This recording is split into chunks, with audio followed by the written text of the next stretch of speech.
kata Nabi, ya Abu Dzar, wahai Abu Dzar, ta'am, kesini sebentar engkau.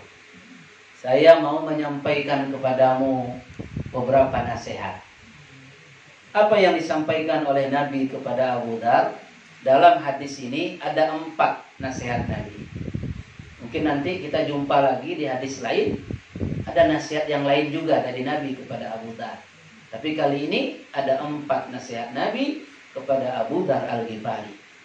Nasihat yang pertama, ya Abu Dzarin, wahai Abu Dzar, kata Nabi, jaddidi safinata fa innal bahra amiq. Wahai Abu Dzar, perbaharuilah selalu kapalmu karena samudra itu sangat dalam, atau lautan itu sangat dalam dan luas. Kalau kapalmu tidak kuat, ada bocornya, ataupun lantainya mungkin sudah banyak yang keropos, tentu ketika melewati laut yang dalam dan luas itu, engkau akan tenggelam di dalamnya. Ini nasihat yang pertama. Nasihat yang kedua, wahai Abu Dzar, kata Nabi sallallahu alaihi wasallam, wa khudhiz zada kamilan fa inna safara ba'id. Wahai Abu Dzar, cukupkan bekalmu karena perjalananmu sangat jauh. Cukupkan bekalmu karena perjalananmu sungguh sangat jauh. Ini nasihat yang kedua. Nasihat yang ketiga, wa khafifil himla fa inna aqibatu kanud. Dan ringankanlah bebanmu karena jalan yang engkau lewati sangat sulit. Yang keempat, wa akhlisil amala fa innan naqada basir. Wahai Abu Dzar, beramallah engkau dengan ikhlas karena sesungguhnya Allah itu Maha melihat dan Maha teliti. Maha melihat, Maha teliti. Ini nanti kita ulang lagi nih. Nah, itu 4 nasihat dari Nabi kepada Abu Dzar. Wa akhlisil amala, ya, wahai Abu Dzar, beramallah engkau dengan ikhlas karena sesungguhnya Allah mengetahui, Maha melihat dan Maha teliti. Baik, kita lihat keempat nasihat ini hampir semuanya dalam bentuk kalimat kiasan. Betul ya Bu ya? Kiasan kan? Padahal Nabi ini bukan orang Minang. Kalau orang Minang boleh lah, dia tahu adat bersandi syarat bersandi kitabullah, ya. Tapi Nabi ini kan orang Arab, bukan orang Minang. Tapi seolah-olah ungkapan beliau sangat dalam sekali. Yang pertama apa tadi? Jaddidi safinah fa innal bahra amiq. Perbaharuilah selalu kapalmu karena lautan yang engkau lewati sangat luas dan dalam. Apa yang dimaksud oleh Nabi? Sarahan hadis ini dijelaskan di dalam kitab, ya, Nasaihul Ibad, ya, Nasaihul Ibad. Nasaihul Ibad itu dikarang oleh Syekh Muhammad Nawawi Al-Bantani, atau kita kenal dengan Imam Nawawi atau Syekh Nawawi. Tapi bukan Imam Nawawi pengarang Riyadhus Shalihin. Itu orang Mekah, orang Arab. Ini Imam Nawawi orang Banten. Ada yang kampungnya Banten di sini? Ada ya? Alhamdulillah. Banten Bu ya? Oh, Sarasa Padang bukan ya? Oh, Banten. Nah, Imam Nawawi itu Banteni, orang Banten. Ya. Kata beliau, apa yang dimaksud dengan kalimat, ya, perbaharuilah selalu kapalmu karena lautan itu sangat luas, lautan itu sangat dalam. Maksudnya Pertama, kata Syekh Imam Nawawi, ialah hendaklah engkau selalu tajdidul iman, memperbaharui iman. Kemudian selalu tazawwadu fa inna khairaz zadi taqwa. Hendaklah engkau selalu berbekal dengan bekal takwa kepada Allah Subhanahu wa taala. Yang ketiga, perbaiki amalmu, karena amal itulah yang paling penting dalam hidupmu. Jadi kita disuruh tajdidul iman, kemudian berbekal takwa, kemudian memperbaiki amal. Sampai sahabat dalam satu kesempatan bertanya, aina man, bagaimana cara kami memperbaharui iman kami ya Rasulullah? Qala biqauli la ilaha illallah. Banyak-banyaklah membaca kalimat zikir la ilaha illallah. La ilaha illallah. Tidak ada ilah kecuali Allah. Dengan kalimat la ilaha illallah itu tajdidul iman. Jaddidu imanakum, akan menjadi baharulah iman kita. Coba Bu, boleh kita tes. Kalau malam-malam atau habis subuh, ketika tahajud, sendirian duduk hanya dengan Allah dan para malaikat Allah, kita berzikir la ilaha illallah, la ilaha illallah. Bagaimana rasanya iman kita? Semakin naik atau semakin turun? Naik. Itu tandanya memang membaca la ilaha illallah itu menguatkan iman kita. Kemudian berbekallah dengan bekal takwa. Apa itu bekal takwa? Semua kebaikan. Semua kebaikan, ya, semua amal soleh itu adalah bekal takwa. Termasuk berpakaian muslimah seperti ini, seragam, baju hitam, ya, baju hitam, jilbab putih. Hari ini ada yang pakai jilbab kuning sama ungu, sama pink. Kenapa? Itu mungkin jilbabnya lagi basah. Atau kacamata tinggal tak baca WA ya? Enggak lah. Ada di depan pula satu ya? Enggak. Ya, baik.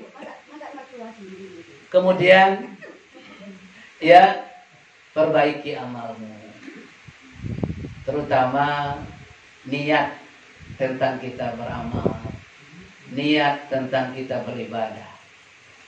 Ada sebuah kitab lama namanya kitab Ta'lim wa Ta'lim. Jadi ada kalimat Ta'lim wa Ta'lim. Ya. Dalam kalimat dalam kitab itu diceritakan begini. Betapa banyak ya perbuatan dunia,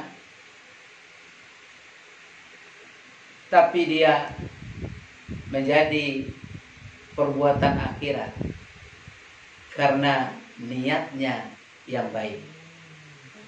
Betapa banyak pula perbuatan yang sepertinya perbuatan akhirat, tapi bernilai dunia. Kenapa? Karena dipengaruhi oleh niat. Saya ulang kalimatnya biar paham. Betapa banyak di dalam kitab itu dikatakan, betapa banyak perbuatan kita, perbuatan dunia, tapi bernilai akhirat karena niat. Dan betapa banyak pula perbuatan kita yang sepertinya perbuatan untuk akhirat, tapi hanya bernilai dunia karena salah niat. Apa contohnya Ustaz? Contoh yang paling mudah. Ya. Eyang masak itu perbuatan dunia enggak? Iya. Tapi bisa menjadi amal soleh perbuatan akhirat kalau niat beliau ikhlas. Kalau niat beliau baik. untuk ngasih makan majelis taklim Raudatul dicontoh. Kan dunia itu. Ya. Ibu-ibu misalnya, maaf, ada yang bekerja menjadi pelayan, menjadi pegawai. Itu kan pekerjaan dunia. Tapi bisa menjadi amal untuk akhirat kalau niat kita melayani orang itu dengan ikhlas. Makanya kalau jadi pelayan toko, pelayan rumah sakit, apalagi pelayan sosial, pelayan masyarakat, kalau kita ikhlas, itu walaupun dunia, insya Allah nilainya akhirat. Tapi betapa banyak pula orang yang melakukan seperti amalan akhirat, kemana-mana dia ngaji, taklim, tidak. Tapi nilainya hanya dunia. Kenapa? Seperti yang tadi disampaikan. Setiap anak diposting, alhamdulillah sudah selesai sholat duha 4 rakaat. Akhirat tidak sholat duha? Akhirat. Tapi tidak bernilai. Kenapa? Salah nih. Makanya perbaiki. Jadi kata Imam Nawawi, perbaiki amal kita. Salah satu yang paling penting, perbaiki nih niat ketika beribadah. Subhanallah. Ini ungkapan-ungkapan para ulama begitu dalam. Ya maaf, jadi ustadz ini juga nggak mudah. Bentuknya akhirat. Ngajak orang ke agama, ngajak orang ke surga, betul? Jadi ustadz ini kan ngajak orang ke surga ini. Tapi kalau tujuannya tidak lillah, hanya li amplop, hati-hati ustadz. Ustadz pertama kali tidak akan dinilai oleh Allah Subhanahu wa taala. Makanya saya nggak usah dikasih amplop. Transfer saja. Enggak. Nah, itu guru saja. Sama aja. Iya. Baik. Yang penting satu kali para sahabat diingatkan oleh Nabi, kata Rasulullah, wahai sahabatku sekalian, kusukkanlah engkau dalam beribadah kepada Allah. Ya, kusukkanlah engkau dalam beribadah kepada Allah. Sahabat bertanya, ya Rasulullah, bagaimana kami mengkusukkan sholat kami ya Rasulullah? Qala, dalam hadis itu Nabi berkata, wa aqimis sholat, ketika engkau berdiri mendirikan sholat, katakanlah kepada hatimu bahwa sholat yang sedang engkau lakukan itu adalah sholat terakhir sekali sebelum engkau wafat. Ini saya baca, kalau kita baca meleleh air mata kita. Betul sebenarnya. Ya, ketika kita memasukkan duit ke kotak infak, katakanlah itulah sedekah terakhir buat saya. Setelah ini mungkin saya akan wafat dimatikan Allah. Ya Allah ya Rabb. Walaupun itu berat, tapi inilah nasihat Nabi kepada salah seorang sahabatnya yang datang kepada beliau. Bagaimana cara sholat kami ini supaya khusyuk ya Rasulullah? Nabi katakan, qala, kata Nabi, berdirilah engkau untuk sholat dan yakini dengan hatimu bahwa sholat yang engkau lakukan itu adalah sholat terakhir sekali. Akhirnya apa, Bu? Dalam riwayat itu diceritakan, nah sahabat tadi selama sholatnya mulai dari takbir sampai salam meleleh air matanya. Kenapa? Dia meyakini seolah-olah setelah sholat itu dia akan meninggal dunia. Baik, ini sudah paham ya? Jadi memperbaiki kapal tadi bukan kapal di laut. Nah, itu eyang, itu bisnisnya lain. Ya, bisnisnya lain itu. Nah, itu kapal, bukan kapal itu maksudnya. Kapal itu adalah ibadah kita, iman kita. Karena memang ya gelombang yang akan kita hadapi cukup besar. Yang kedua, cukupkan bekalmu karena perjalanan sangat jauh. Betul Bu, perjalanan kita jauh. Apa maksudnya? Bekal akhirat. Memang kita dulu sudah belajar bahwa kita hidup di dunia ini kan melalui beberapa fase kehidupan. Saya ingat ya. Satu namanya alam ruh. Di alam malakut sebelum ditiupkan ke rahim ibu namanya alam ruh. Kemudian berangkatlah ruh itu ke rahim ibu, dititipkan dalam rahim yang normal biasanya 9 bulan 10 hari. Itu lamanya di alam rahim. Lahir ke atas dunia, sekarang sedang kita jalani. Kita tidak tahu entah berapa lama. Wallahu a'lam. Yang udah berapa tahun? 75 ya. Sedikit. Udah banyak bonus nih. Kalau ikut Nabi kan cuma 63. Ya, ibu udah berapa? Hampir 80 tahun. Berarti udah bonus hampir 20 tahun ini. Ya, dia banyak bonus. Kalau ikut umurnya Nabi. Kemudian setelah dunia, setelah di dunia ini bukan habis, tapi masih panjang. Ada namanya alam barzakh. Berapa lama di alam barzakh kita nanti? Wallahu a'lam. Tapi yang paling lama itu umat Nabi Adam. Betul? Sampai hari ini masih berada di ruangan tunggu. Namanya alam kubur atau alam barzakh. Belum juga kiamat lagi. Ya, umat Nabi Adam yang sudah meninggal duluan. Di mana sekarang? Di alam barzakh. Setelah itu apa? Kiamat. Setelah kiamat, ba'ats, berbangkit. Setelah ba'ats, yaumul mahsyar, tempat yang luas dikumpulkan manusia di sana.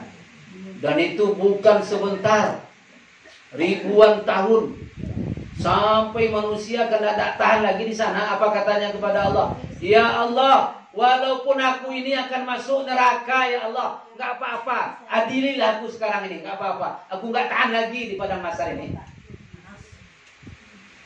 Sudah panas, lapar, dahaga.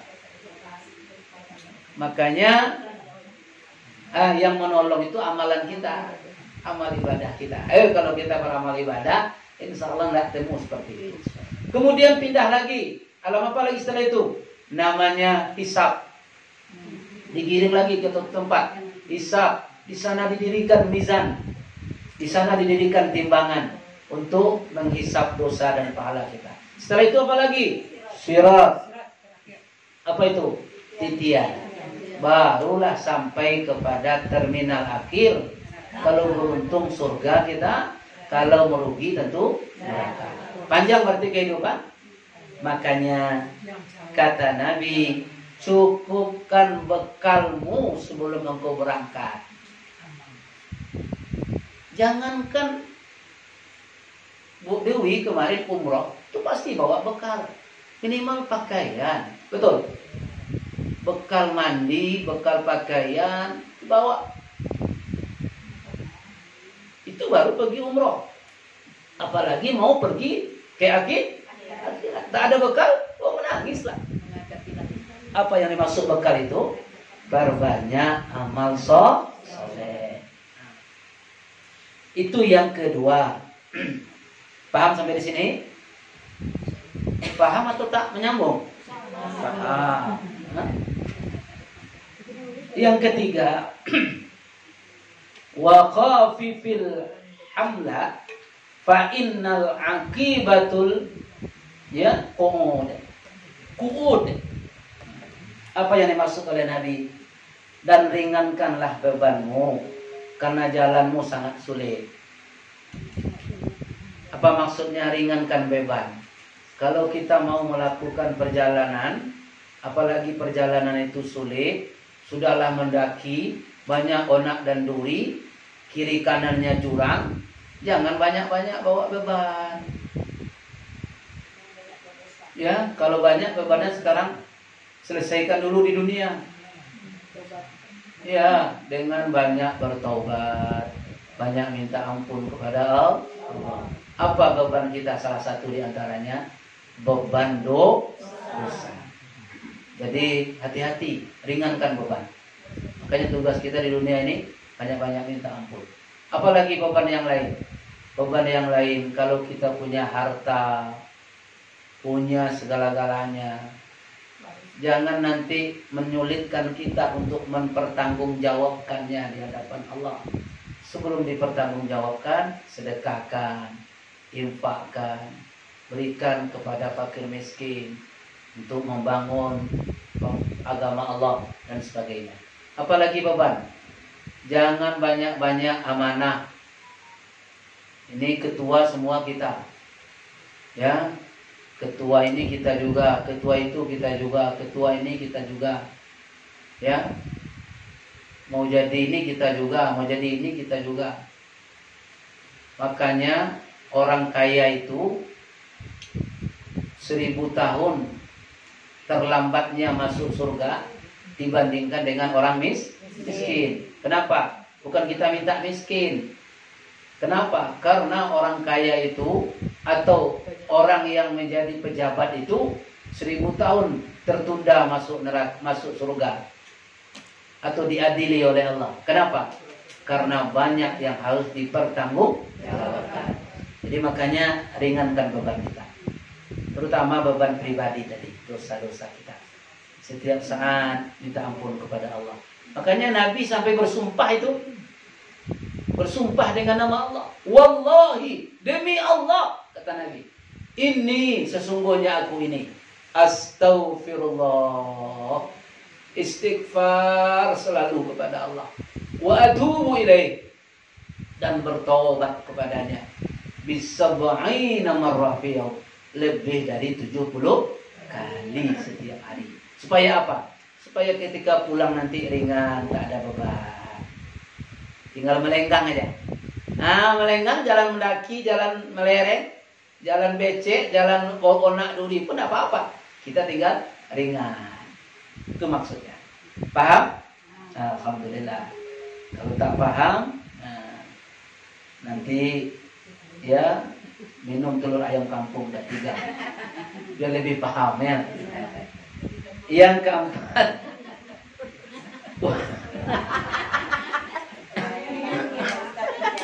Minum dulu. Bismillahirrahmanirrahim. Minum sayang ya.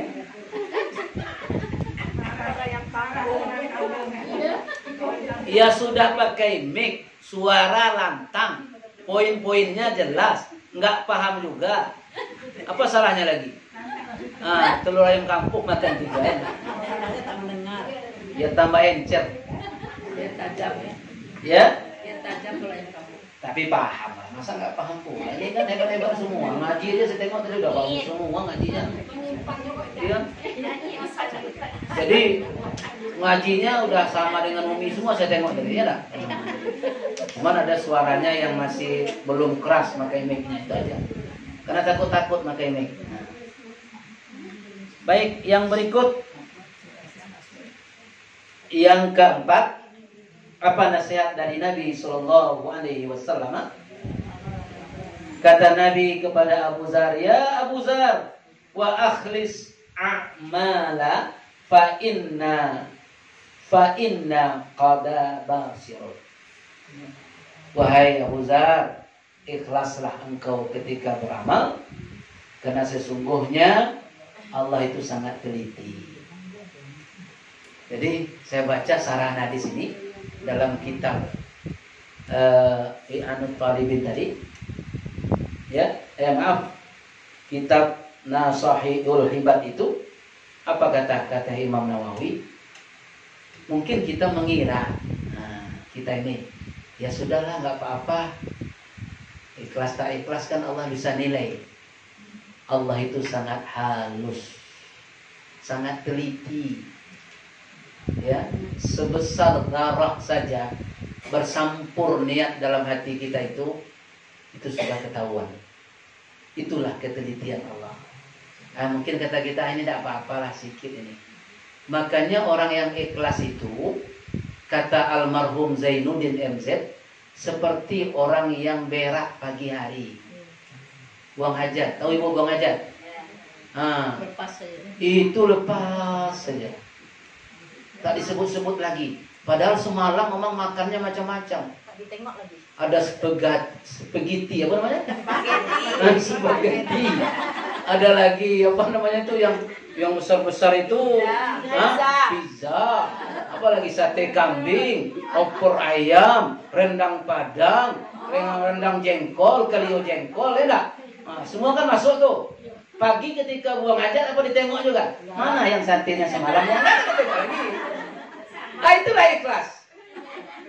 Jadi ikhlas itu apa? Wa ma umiru illa liya'budullah mukhlisina lahuddin. Ketika kita menjalankan agama diperintahkan oleh Allah untuk mengikhlaskan seikhlas-ikhlasnya niat kita. Hanya karena seperti orang berak nggak ditengok lagi. Nggak mau dicari-cari lagi, mana sate kambingnya, mana pizza ini, mana kalio jengkol ini, kan ditengok lagi. Dah, aku ikhlaskan di kau pergi. Udahlah. Seperti itulah orang yang ikhlas. Terutama ikhlas dalam memberikan rezekinya. Baik, bunda-bunda, jangan kita menjadi orang yang menyesal. Dalam cerita hadis yang cukup panjang, nanti di akhirat kita itu dikumpulkan oleh Allah di suatu tempat seperti hari inilah.